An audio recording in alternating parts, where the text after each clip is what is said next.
गायत्री माता की जय। आइए गीता चिंतन में आज हम अध्याय 4 श्लोक नंबर 35 का चिंतन करते हैं।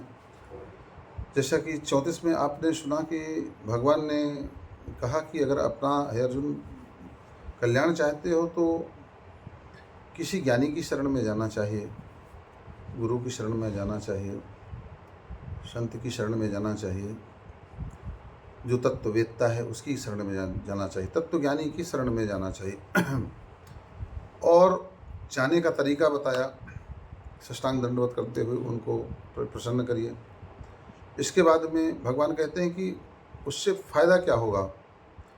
उससे फ़ायदा यह होगा कि वह तत्ववेत्ता अपने तत्वबोध से, तत्व ज्ञान से तुम्हें भी तात्विक प्रश्नों का उत्तर दे करके, प्रश्न वही सार्थक हैं जो तत्व तक पहुंचाते हों। बहुत सारे कर्मकांड, बहुत सारे शास्त्रों का ज्ञान रख करके उन शास्त्रों की बातें करते रहना, ये ज्ञान नहीं है ना, ये कल्याण हो आपका करने वाला है। यक्ष ने युधिष्ठिर जी से पूछा था एक प्रश्न कि ये बताओ कि पंडित कौन है, ज्ञानी कौन है। तो इन्होंने बहुत बढ़िया बात कही थी, पाठका है पाठकाश्चैव, इस शास्त्र विचिंतिका। जो शास्त्रों को पढ़ने वाले हैं, पढ़ाने वाले हैं, शास्त्रों का चिंतन करने वाले हैं,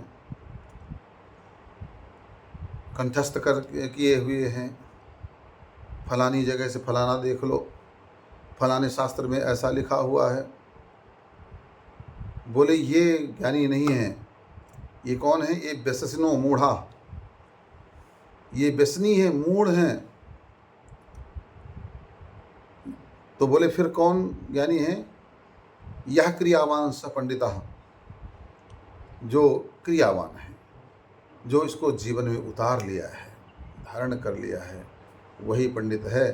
अर्थात इसके ज्ञान को अपने जीवन में उतार लेना। केवल पढ़ी हुई बातों का बोझ लाद करके नहीं चलते रहना चाहिए और समाज में जा कर के और उसका व्याख्यान करके अपने आप को महिमा मंडित करें। हम बहुत बड़े पंडित, बहुत बड़े ज्ञानी, बहुत बड़े महात्मा हैं, ऐसा भाव रख करके व्यक्ति और अपने अहंकार को पालता रहता है। और वो भेष भले बदल दिया हो, रूप भले बदल दिया हो, मगर उसके अंदर वो सारे विकार बने रहते हैं। तो बोले ऐसे ज्ञानी की शरण में जाने से क्या होगा? यज्ञात्वा न पुनर्मोहमेवं यास्यसि पांडो येन भूतानि शेषेण दक्षस्यात्मन्यथो मयि। जिसको जान करके फिर तू इस प्रकार मोह को नहीं प्राप्त होगा। हे अर्जुन, इस ज्ञान के द्वारा तो संपूर्ण भूतों को निशेष भाव से पहले अपने में और फिर जो है मुझ सच्चिदानंद परमात्मा को परमात्मा में देखेगा। है?